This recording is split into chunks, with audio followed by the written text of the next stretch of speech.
በጣም ያማራል አይደል?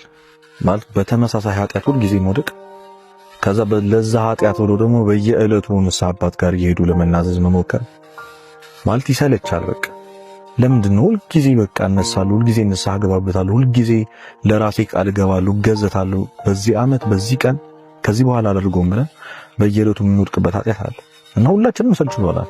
መተውን ፈልጋለን።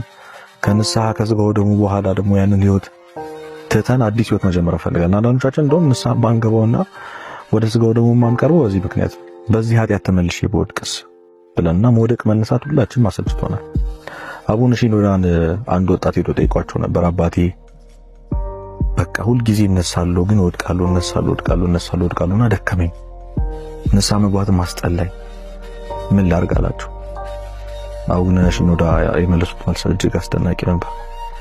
ልጄ እነሳለሁ እወድቃለሁ አይደለም፣ አንተ ቅደም ተከተሉ ቀይረኸዋል። እወድቃለሁ እነሳለሁ የሚባለው አብት ይባላል እና በክርስትና ህይወት ላይ እየተነሱ መውደቅ ሳይሆን እየወደቁ መነሳት ነው ያለው። በክርስትና ዓለም ሁሌ ማሸነፍ የለም፣ መታገል እንጂ። ስለዚህ በወድቅም እነሳለሁ እያሉ መበርታት፣ ያንን ኃጢአት መታገል አስፈላጊ ነው። በንስሐ በስጋው ደግሞ መታገል አስፈላጊ ነው።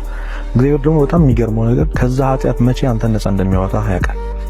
ብቻ በተስፋ መጠበቅ፣ ተስፋ ማድረግ